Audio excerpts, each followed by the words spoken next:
नमस्कार दोस्तों, मैं रोशनी कोचिंग सेंटर में आपका स्वागत करता हूं। दोस्तों, आज मैं आप लोगों के लिए एनसीईआरटी कक्षा 6 का इतिहास पढ़ाने वाला हूं। पाठ नंबर 3। देखिए दोस्तों, पाठ नंबर 3 का नाम है भोजन संग्रह से उत्पादक तक। दोस्तों, खेती और पशुपालन की शुरुआत। अध्याय 2 में हमने पढ़ा है कि 12,000 वर्ष पहले मध्य पाषाण काल में मानव ने खेती एवं पशुपालन की शुरुआत की थी। मानव ने पौधों, बीजों तथा उनके उगने के समय, स्थान व तरीकों को सीखना आरंभ किया था और धीरे धीरे वे कृषक बने थे। सबसे पहले जिस जंगली जानवर को पालतू बनाया गया था वह कुत्ते का जंगली पूर्वज था। धीरे धीरे इन्होंने भेड़, बकरी और गाय आदि को पालना शुरू किया। अब दोस्तों, अगला नंबर पॉइंट है बसने की प्रक्रिया। लोगों द्वारा पौधे उगाने और जानवरों की देखभाल करने को बसने की प्रक्रिया का नाम दिया गया। अपनाए गए ये पौधे तथा जानवर अक्सर जंगली पौधों तथा जानवरों से भिन्न होते हैं। उदाहरण के तौर पर लोग उन्हीं पौधों तथा जानवरों को चुनते थे जिनके बीमार होने की संभावना कम थी, और यही नहीं, लोग उन्हीं पौधों को चुनते थे जिनके बड़े दाने वाले अनाज पैदा होते हैं, साथ ही जिनकी मजबूत डंठल अनाज के पके दानों का भार संभाल सके। जानवरों में भी उन्हीं जानवरों को चुना जाता था जो आमतौर पर अहिंसक होते हैं। अगला पॉइंट है दोस्तों, एक नवीन जीवन शैली। जब लोग पौधे उगाने लगे तो उनकी देखभाल के लिए उन्हें लंबे समय तक एक ही जगह पर रहना पड़ा। बीज बोने से लेकर फसलों के पकने तक, पौधों की सिंचाई करने, खरपतवार हटाने, जानवरों और चिड़ियों से उनकी सुरक्षा करने जैसी बहुत सी काम शामिल थे। अनाज के भंडारण के लिए इन्होंने मिट्टी के बड़े बड़े बर्तन बनाए, टोकरियां बुनी और फिर जमीन में गड्ढा खोदा। जहां पुरातत्वविदों को शुरुआती कृषकों और पशुपालकों के होने के साक्ष्य मिले हैं, ये पूरे उपमहाद्वीप में पाए गए हैं। इनमें सबसे महत्वपूर्ण पश्चिमोत्तर क्षेत्र में, आधुनिक कश्मीर में और पूर्वी तथा दक्षिणी भारत में पाए गए हैं। निम्नलिखित कुछ ऐसे पूरा स्थल है जहां अनाजों और पालतू जानवरों के अवशेष मिले हैं। तो देखिए दोस्तों, पूरा स्थल और कहाँ से कौन सा अनाज और कौन सी हड्डी मिली है किस जानवर के, इसके बारे में देखिए। मेहरगढ़ जो आधुनिक पाकिस्तान में पड़ता है, यहाँ गेहूं और जौ मिले हैं और जानवरों में भेड़, बकरी, मवेशी आदि के हड्डी मिले हैं। कोल्डिहवा जो उत्तर प्रदेश में है, यहाँ चावल, जानवरों की हड्डियाँ ये मिले हैं। महागड्ढा जो उत्तर प्रदेश में है, यहाँ चावल, मवेशी, मिट्टी पर खुरों के निशान मिले हैं। गुफकराल जो आधुनिक कश्मीर में है, यहाँ गेहूं और दलहन फसल मिले हैं। बुर्जहोम जो कश्मीर में है, गेहूं और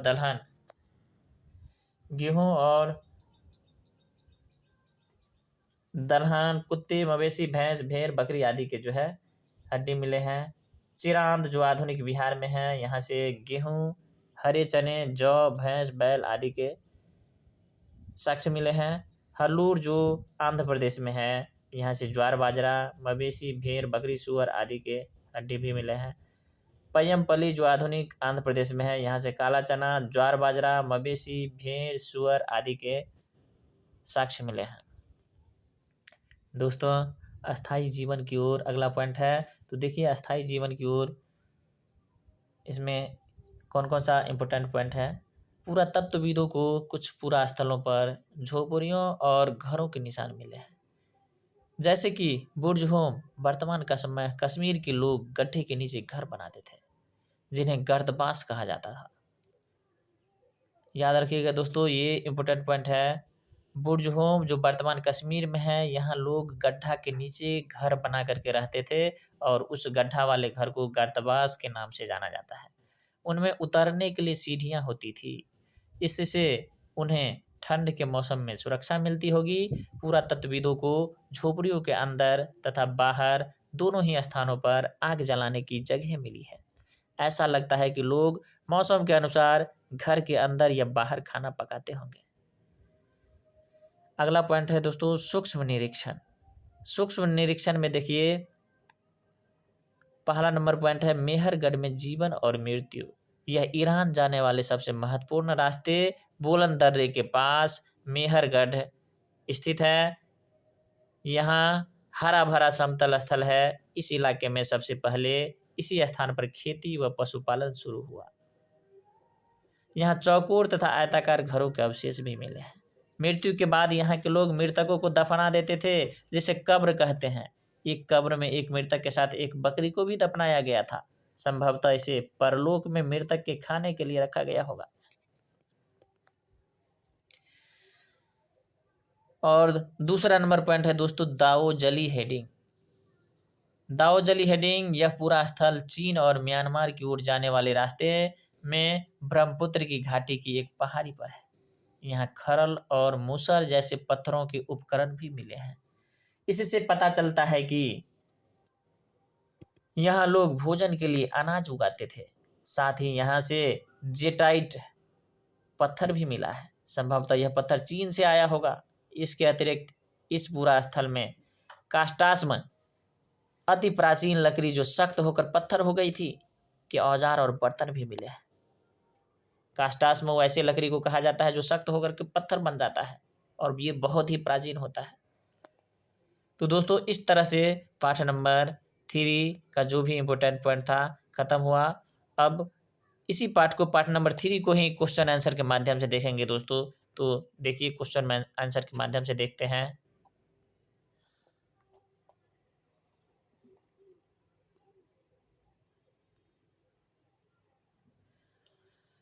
पहला नंबर प्रश्न है दोस्तों सबसे पहले किस पशु को पालतू बनाया गया।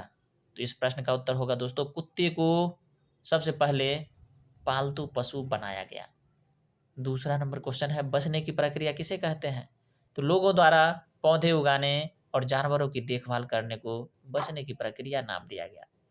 तीसरा प्रश्न है अपनाए गए पौधों तथा जानवर कैसे होते थे। इस प्रश्न का उत्तर होगा जंगली पौधा तथा जानवरों से भिन्न होते थे।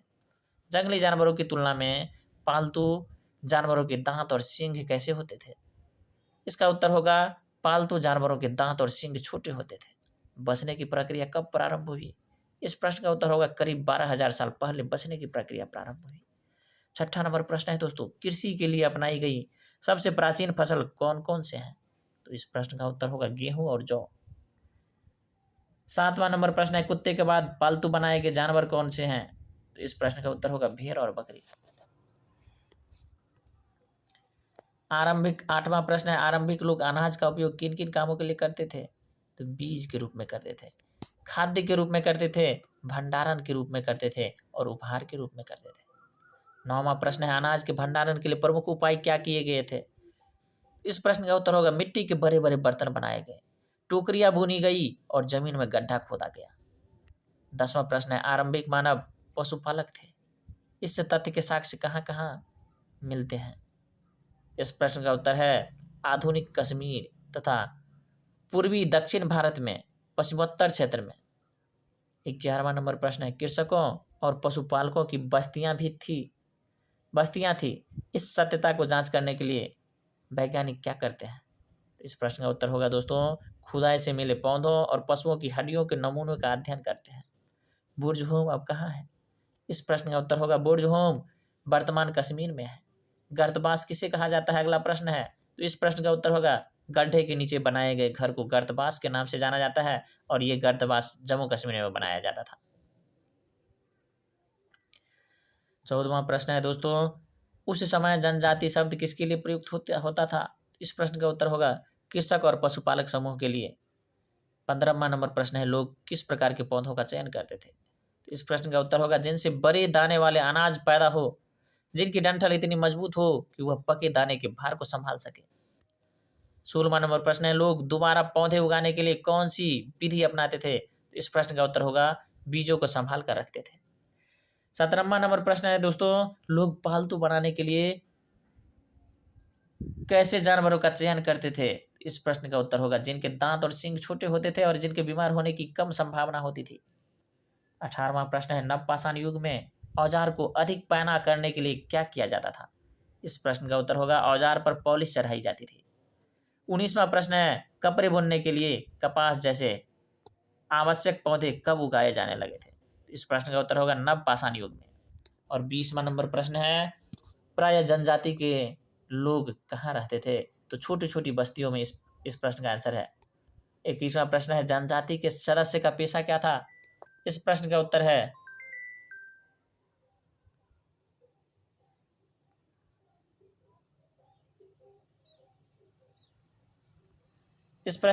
दोस्तों, जनजाति की जिंदगी का अहम हिस्सा क्या था? तो गाना, नाचना, घरों की सजावट आदि। अच्छा, 21वां नंबर प्रश्न था दोस्तों, जनजाति के सदस्य का पेशा क्या है? तो इसका पेशा है शिकार करना, भोजन संग्रह करना, खेती, पशुपालन और मछली पकड़ना इत्यादि। जनजाति की जिंदगी का अहम हिस्सा क्या था? तो गाना, नाचना और घरों की सजावट। 23वां नंबर प्रश्न है, जनजाति समूह में किस प्रकार के व्यक्ति को नेता माना जाता था? तो अनुभवी वृद्ध व्यक्ति को, नौजवान योद्धा को, पुरोहित को। 24वां प्रश्न है दोस्तों, जनजाति समूह में वयस्क महिलाओं को सम्मान क्यों दिया जाता था? इनका आंसर होगा उनके ज्ञान और अनुभव के लिए। 25वां प्रश्न है, जनजातियों की सांस्कृतिक परंपराएं कैसी होती थी और उनमें क्या क्या शामिल होता था? इसका उत्तर होगा सांस्कृतिक परंपराएं बहुत समृद्ध और विशिष्ट होती थी और उनमें उनकी भाषाएं, संगीत, कहानियां और चित्रकारी भी शामिल होता था। पूरे कुनबे की संपत्ति किसे मानी जाती थी? तो जमीन, जंगल, घास का मैदान और पानी को पूरे कुनबे की संपत्ति मानी जाती थी। जनजाति समाज किस प्रकार अन्य समाज से भिन्न था? तो इस प्रश्न का उत्तर होगा उनमें अमीर और गरीब के बीच कोई खास अंतर नहीं होता था। अगला प्रश्न है, मेहरगढ़ कहाँ स्थित है? तो इस प्रश्न का उत्तर होगा ईरान जाने वाले सबसे महत्वपूर्ण रास्ते बुलंद दर्रे के पास मेहरगढ़ स्थित है। 29वां प्रश्न है, मेहरगढ़ में सर्वप्रथम लोगों ने कौन सी फसल उगाना सीखा? तो जौ और गेहूं मेहरगढ़ में सबसे पहले फसल उगाना सीखा और भेड़ और बकरी को सबसे पहले पाला। मेहरगढ़ में किस प्रकार के घरों के अवशेष मिले हैं? तो चौकोर तथा आयताकार। अगला प्रश्न है, मेहरगढ़ में सावाधान की क्या प्रक्रिया थी? तो उत्तर होगा कब्रों में मृतकों के साथ कुछ सामान रखने की प्रक्रिया थी। मेहरगढ़ में गौ की प्रमुख विशेषता क्या है? तो अधिकांश लोग भोजन उत्पादन में लगे रहते थे। 33वां प्रश्न है, मेहरगढ़ में बस्ती का आरंभ कब हुआ? तो लगभग 8000 साल पहले। 34वां प्रश्न है, पुरातत्वविदों को पहले स्तर में तथा निचले स्तर में किन जानवरों की हड्डियां मिली है? तो उत्तर होगा पहले स्तर पर जानवरों की हड्डियां हिरन और सुअर मिले हैं। खराल और मूसर जैसे पत्थरों के उपकरण कहाँ से मिले हैं? तो दाऊजली हेडिंग से मिले हैं। जेटाइट पत्थर कहाँ से मिला है? तो जेटाइट पत्थर दाऊजली हेडिंग से मिले हैं। कास्टाज में क्या है? तो अति प्राचीन लकड़ी जो सख्त होकर पत्थर बन गई थी। दाऊजली हेडिंग कहाँ है? तो चीन और म्यांमार की ओर जाने वाले रास्ते में ब्रह्मपुत्र घाटी पर है। चकमक पत्थर कहाँ से लाया गया था? तो चकमक पत्थर सीरिया से लाया गया था। चतालू द्वीप कहाँ है? वह किसके लिए प्रसिद्ध है? तो नवपाषाण युग के सबसे प्रसिद्ध पुरास्थल तुर्की में है। नवपाषाण युग के लोग सामान कैसे ले जाया करते थे? खुद या जानवरों की पीठ पर लाद कर। तो इस तरह से दोस्तों पार्ट नंबर 3 यहीं पे समाप्त करते हैं। अगर आपको वीडियो पसंद आए तो आप लाइक कीजिए, शेयर कीजिए और इस यूट्यूब चैनल को सब्सक्राइब कीजिए। धन्यवाद दोस्तों।